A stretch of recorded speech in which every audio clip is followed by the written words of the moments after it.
This is today's the Hindu newspaper analysis session.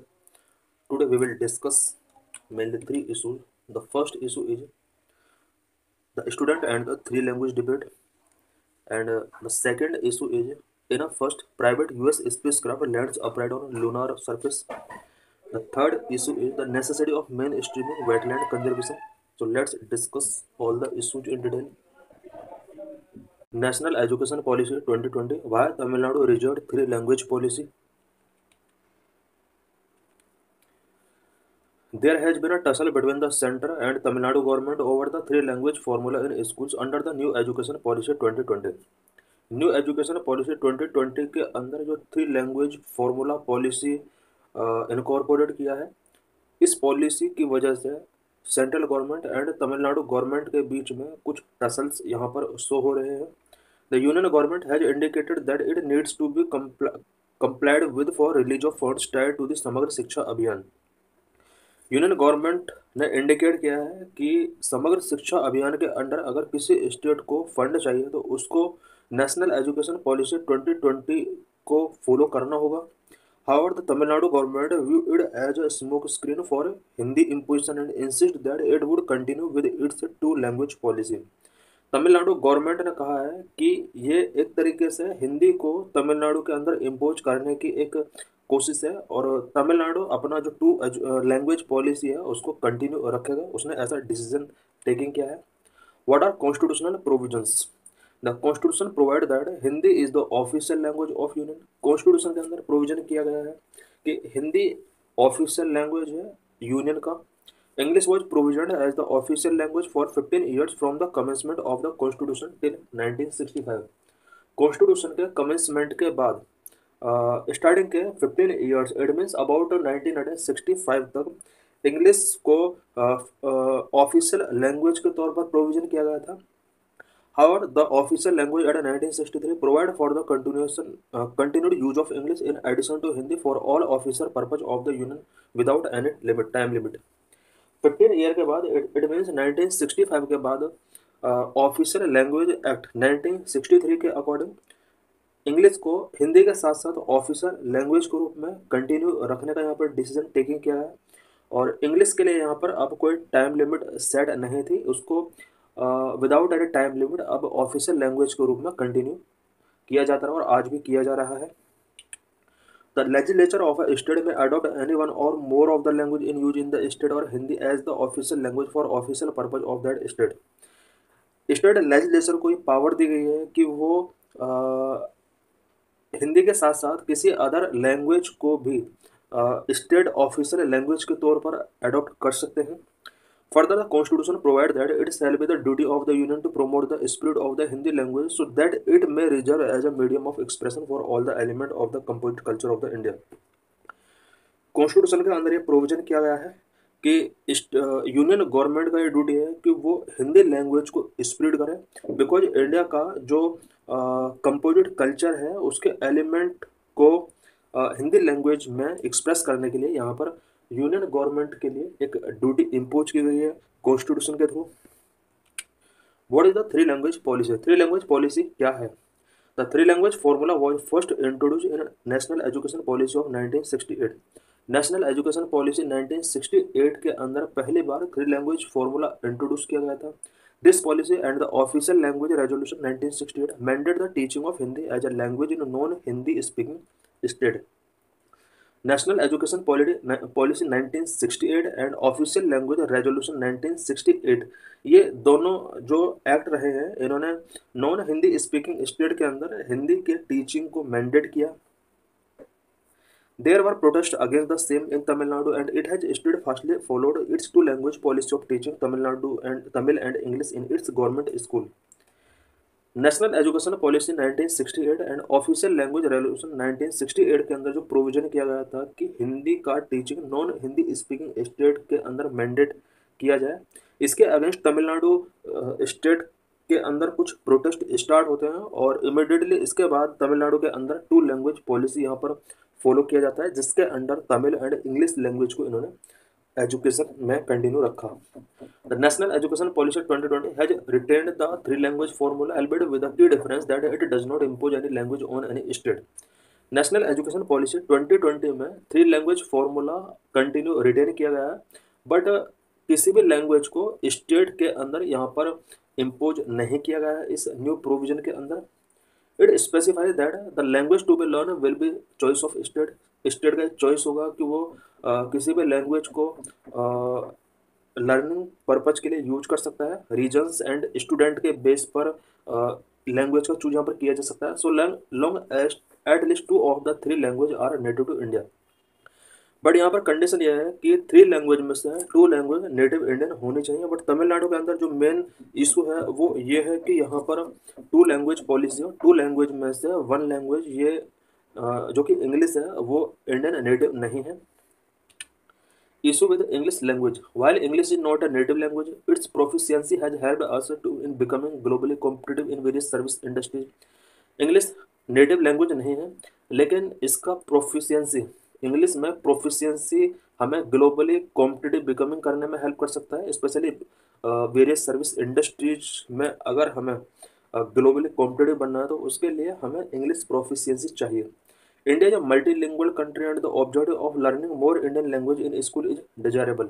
India multilingual country है and इस वजह से मोर इंडियन लैंग्वेज को स्कूल में अप्लाई करना कहीं ना कहीं ज़्यादा हद तक बेटर भी है। Annual status of education research conducted by NGO प्रथम। प्रथम एनजीओ के द्वारा ASER annual status of education research report यहाँ पर रिलीज की गई है। Poor foundational numeracy skill. The report of 2020-2022 indicate that close to 60% of students in class 5th could not read a class 2nd level text।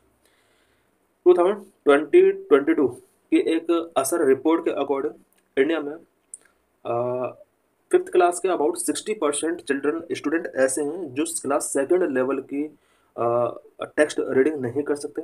The report of 2023 reveal that 25% of youth in the age group of 14 to 18 years could not read a class 2nd level text fluently in their regional language. 2023 की एक report के according 14 to 18 years के about 25% student ऐसे हैं जो class 2nd level के text को properly read नहीं कर सकते। More than 40% of this age could not read sentence in English. इनमें से 40% स्टूडेंट ऐसे हैं जो क्लास 2nd लेवल की इंग्लिश को रीड नहीं कर सकते। The learning outcomes in foundational numeracy skill like subtraction and division is equally poor.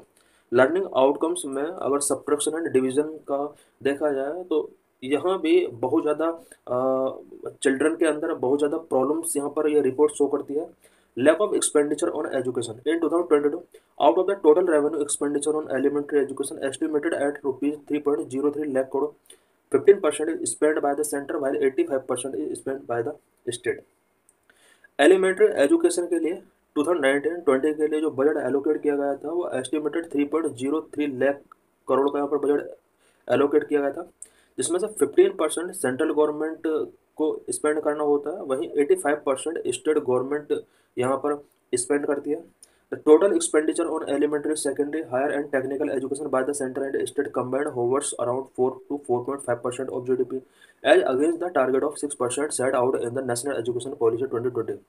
National education policy 2020 में ये टारगेट रखा गया था कि GDP का 6% तक budget allocation elementary secondary higher and technical education के लिए फिक्स किया जाएगा, बट अभी ये 4 to 4.5% तक है।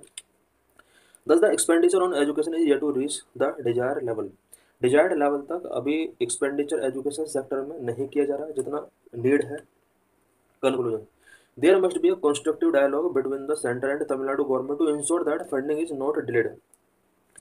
फंडिंग को इंश्योर करने के लिए सेंट्रल गवर्नमेंट और तमिलनाडु गवर्नमेंट के बीच में कंस्ट्रक्टिव डायलॉग का नीड है। Considering the share of expenditure borne by the state as well as regional diversity, there also need to be a productive discussion on providing more autonomy to the states in policy matters related to school education। School education से related policy matter पर state का autonomy यहाँ पर fix किया जाना चाहिए और central और स्टेट गवर्नमेंट के बीच में कंस्ट्रक्टिव डिसीजंस होने चाहिए। What is blue ghost mission of United states? Why news? A US company successfully landed its spacecraft on the moon on 2 March marking only the second private mission to achieve the milestone and the first to do so upright. Recently US की private company ने moon पर एक spacecraft successfully land किया है 2 मार्च को। और ये जो मिशन रहा है वो इस टारगेट को अचीव करने वाला सेकंड मिशन रहा है, बट राइट प्लेस पर लैंड करने वाला फर्स्ट मिशन ये बन चुका है। Firefly aerospace blue ghost mission 1 touched near moons lateral a volcanic formation in Mare Crisium on the moon's north eastern near side. Moon के नॉर्थ ईस्टर्न साइड में इस स्पेसक्राफ्ट ने लैंडिंग किया है, जो कि वॉल्केनिक फॉर्मेशन का एक पार्ट है। Nicknamed Ghost Riders in the Sky, the mission is a part of NASA industry partnership aimed at reducing cost and supporting Artemis, the program designed to return astronaut to the moon। ये जो spacecraft है, इस spacecraft का जो nickname है वो ghost Riders in the sky है और नासा के इंडस्ट्री पार्टनरशिप प्रोग्राम का एक पार्ट है। About blue ghost mission, Blue ghost developed by Firefly aerospace is carrying 10 NASA payloads as part of the commercial lunar payload service program, aims to boost lunar commercial through private sector competition। Blue ghost जो कि Firefly aerospace के द्वारा develop किया गया है, NASA के 10 payloads को ये कैरी करके ले गया है, जो कि commercial lunar payload service CLPS programme के पार्ट है। ब्लू घोस्ट मिशन का जो मेन एम है वो प्राइवेट सेक्टर कंपटीशन के थ्रू लूनार कॉमर्स को बूस्ट करना रहा है। इट मीन्स मून पर कॉमर्शियली किस तरह से इस सेक्टर को आगे बढ़ाया जा सकता है, इसके लिए ये मिशन बहुत ही इम्पोर्टेंट है। Mission aims to enhance our understanding of the lunar environment. इस मिशन के थ्रू लूनार एनवायरनमेंट की अंडरस्टैंडिंग को एनहांस किया जा सकता है। Lander carries a vacuum to collect lunar soil samples and also carries a drill to measure temperature up to 10 feet 3 metre below the surface. जो अभी लूनार ने लैंड किया है मून के अंदर, ये जो होगा ये लूनार सॉइल सैंपल्स को कलेक्ट करेगा एंड साथ में एक ड्रिल कैरी किया है इसने, जो कि मून सरफेस के अंडर 3 मीटर तक का यहाँ पर टेम्परेचर को मेजर करेगा। Objective of Blue ghost mission, Blue ghost mission का मेन ऑब्जेक्टिव क्या है? Lander will study heat flow from the moon interior which help scientist to understand moon thermal evolution. Lander जो यहाँ पर लैंड करेगा, इसका जो मेन ऑब्जेक्टिव है वो मून के इंटीरियर के अंदर से जो हीट फ्लो होती है उसको स्टडी करेगा। इस स्टडी के थ्रू साइंटिस्ट लोग जो हैं, साइंटिस्ट के लिए थर्मल एवोल्यूशन ऑफ मून कैसे हुआ इसको अंडरस्टैंड किया जा सकता है। Collect data on moon's magnetic and electric field by this researchers will gain insight into its geological history. Moon का मैग्नेटिक एंड इलेक्ट्रिकल फील्ड को यहाँ पर इससे रिलेटेड डाटा इस मिशन के थ्रू कलेक्ट किया जा सकते हैं और इस डाटा के थ्रू जियोलॉजिकल हिस्ट्री मून का क्या रहा है उसको अंडरस्टैंड करना इजी रहेगा। Lander will operate for approximately 14 earth days which is equivalent to 1 complete lunar day, conducting scientific investigation and technology demonstrations. Lunar earth के अकॉर्डिंग अबाउट 14 डेज तक operate रहेगा, जो कि लूनार का 1 कंप्लीट डे के equal है।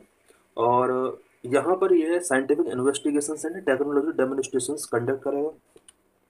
Frequently asked questions related to this article.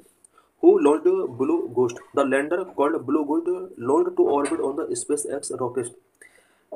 Lander का जो नेम है वो ब्लू घोस्ट है और इसको SpaceX रॉकेट के थ्रू लॉन्च किया गया है यूएस के द्वारा। What is the blue ghost mission? The firefly mission is a part of NASA's commercial lunar payload service program which leverage private industry to support the agency's return to moon. Firefly mission जो कि NASA का एक commercial lunar payload service program है, इसके अंदर इस mission को launch किया गया है। इस मिशन का जो मेन इम्पोर्टेंस है वो मून से किस तरह से रिटर्निंग किया जा सकता है इजीली, उसको अंडरस्टैंड करना इसका मेन ऑब्जेक्टिव है। In this article we will discuss about wetland conservation in India, the necessity of mainstreaming wetland conservation। What are wetlands?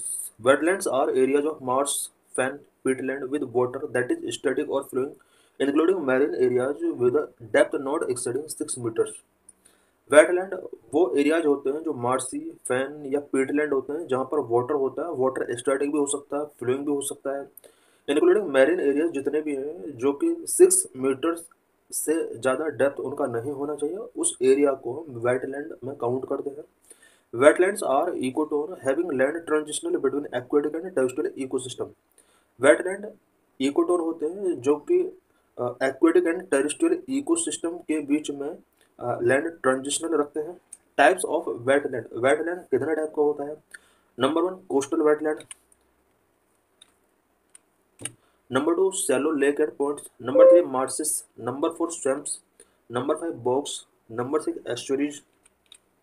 Number 1 coastal wetland found between land and open sea such as shorelines, beaches, mangroves and coral reef.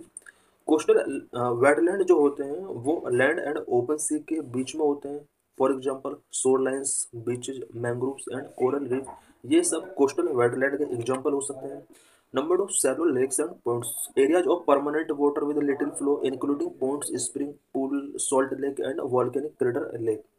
कुछ areas ऐसे होते हैं जहां पर permanent water होता है but उस water का फ्लोइंग लिटिल फ्लोइंग होता है, सच एज पॉन्ड्स हो सकता है, स्प्रिंग पॉन्ड्स हो सकते हैं, salt lake, volcanic crater lakes यहाँ पर हो सकते हैं। नंबर 3 मार्सेस सैचुरेटेड, फ्लडेड और ponded with water characterised by the herbaceous non woody vegetation in wet soil condition.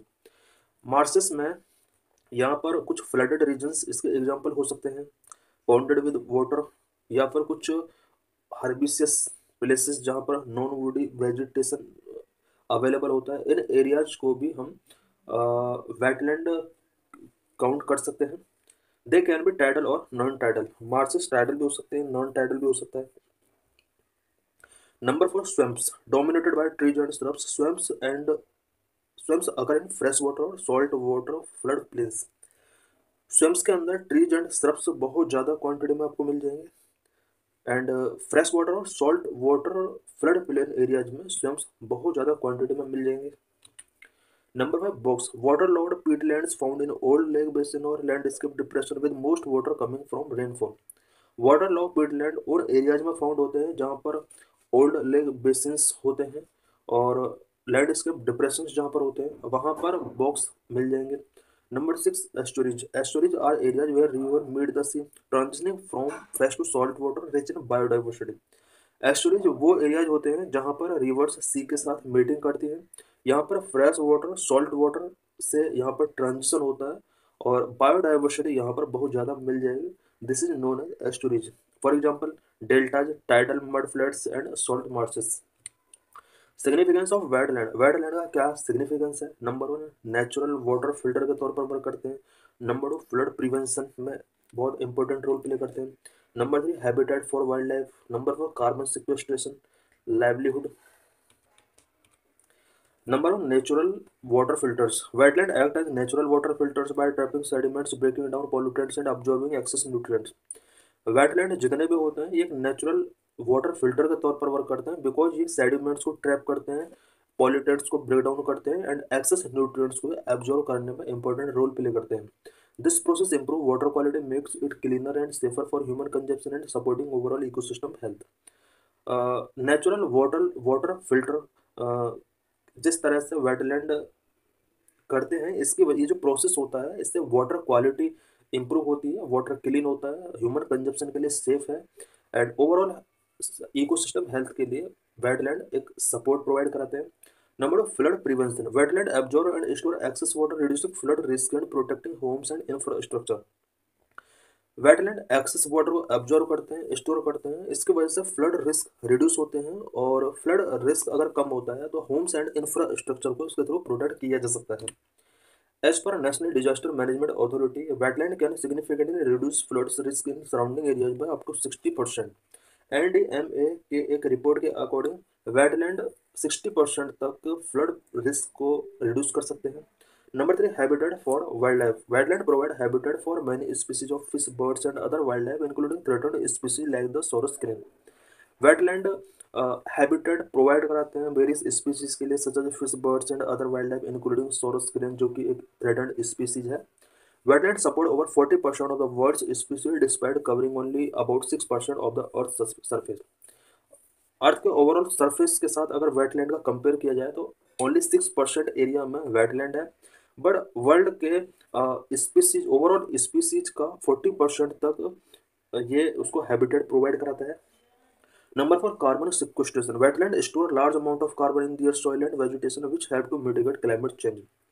Wetland carbon को स्टोर करने में बहुत ही इंपॉर्टेंट रोल प्ले करता है, बिकॉज वेटलैंड का जो सॉइल होती है वो कार्बन स्टोर करने में हेल्प करता है। वहाँ पर जो वेजिटेशन होता है वो क्लाइमेट चेंज मिटिगेशन में अपना एक इंपॉर्टेंट रोल प्ले करते हैं। The Indian Network for Climate Change Assessment (INCCA) emphasizes that restoring wetland can significantly contribute to India's climate goal by improving water quality, enhancing carbon sequestration, and reducing flood risk. INCCA के according wetland को अगर restore किया जाता है, specially कुछ activities के द्वारा, such as improving water quality, enhancing carbon sequestration and reducing flood risk, अगर इन टारगेट को हमें अचीव करना है तो उसके लिए हमें वेटलैंड को रिस्टोर करना होगा। Number 5, livelihood. Many communities depend on wetland for their livelihood through agriculture, fishing and tourism. बहुत सारे कम्युनिटीज हैं जो एग्रीकल्चर, फिशिंग एंड टूरिज्म से रिलेटेड एक्टिविटीज के लिए इनका लाइवलीहुड जो चलता है वो वेटलैंड के थ्रू ही चलता है। About 1 billion household in Asia, Africa and America relying on rice cultivation for their livelihood. Asia, Africa and America के अबाउट 1 बिलियन हाउस होल्ड ऐसे हैं जो कि राइस कल्टीवेशन, स्पेशली जो कि वेटलैंड एरियाज में किया जाता है, इन पर पीपल का जो लाइवलीहुड है वो इन्हीं वेटलैंड पर डिपेंड है। Wetland paddy rice is a staple for 3.5 billion people, providing 20% of global calorie intake. Wetland paddy rice बहुत ही इंपॉर्टेंट स्टेपल फूड है जो कि ग्लोबल कैलोरी इंटेक का 20% कैलोरी इसी के थ्रू प्रोवाइड होता है। What is the status of wetland in India? India में वेटलैंड से रिलेटेड इसका क्या स्टेटस है? As per satellite based observation there are approximately 2,31,195 wetland in India. Satellite based observation के अकॉर्डिंग इंडिया के अंदर 2,31,195 वेटलैंड इंडिया के अंदर अवेलेबल है। Only 92 wetland have been officially notified for protection under the Wetland Conservation and Management Rules 2017। 2017 में wetland conservation and management rules यहाँ पर incorporate किए गए थे। इसके अकॉर्डिंग इंडिया के अंदर 92 वेटलैंड ऐसे हैं जिन्हें ऑफिशियली नोटिफाई किया गया for the protection. Initiative taken for conservation of wetland. Wetland के कंजर्वेशन के लिए क्या क्या इनिशिएटिव्स इंडिया में टेकिंग किए गए हैं? Number 1, Ramsar convention. India joined the Ramsar Convention on Feb 1 to 1982 and has designated 85 wetland covering 13,67,749 hectare as wetland of international importance। 1982 में इंडिया ने रामसार कॉन्वेंशन को ज्वाइन किया और इस कॉन्वेंशन के अकॉर्डिंग अब तक 85 वेटलैंड इंडिया के अंदर आइडेंटिफाई किए गए हैं जो कि 13,67,749 हेक्टेयर एरिया को कवर करते हैं। ये वो एरियाज हैं जो कि इंटरनेशनल इम्पोर्टेंस रखते हैं। Recent Ramsar wetland are Kazhuveli bird sanctuary जो कि तमिलनाडु में है, Nanjarayan bird sanctuary and Madhya Pradesh Tawa reserve. ये कुछ रिसेंट रामसार वेटलैंड साइट है। Number 2, Montreux Record. It is a register of wetland site under Ramsar Convention on the list of wetland on international importance। Montreux Record जो कि एक wetland sites का एक register है, इसके रिकॉर्ड से related यह रजिस्टर है जो कि रामसार कॉन्वेंशन के अंदर जो भी वेटलैंड साइट्स होती हैं उससे रिलेटेड सारा रिकॉर्ड इस मॉन्ट्रेक्स रिकॉर्ड के अंदर रखा जाता है। Number 3, wetland conservation and management rule 2017। Action plan of MOEFCC। Wetland conservation and management rules 2017 के अंदर कुछ अदर यहाँ पर एक्शन प्लान्स यहाँ पर टेकिंग किए गए हैं, such as action plan of ministry of environment, forest and climate change, national plan for conservation of aquatic ecosystem, Amrit Dharohar capacity building scheme. India के अंदर बहुत सारी स्कीम्स हैं जो कि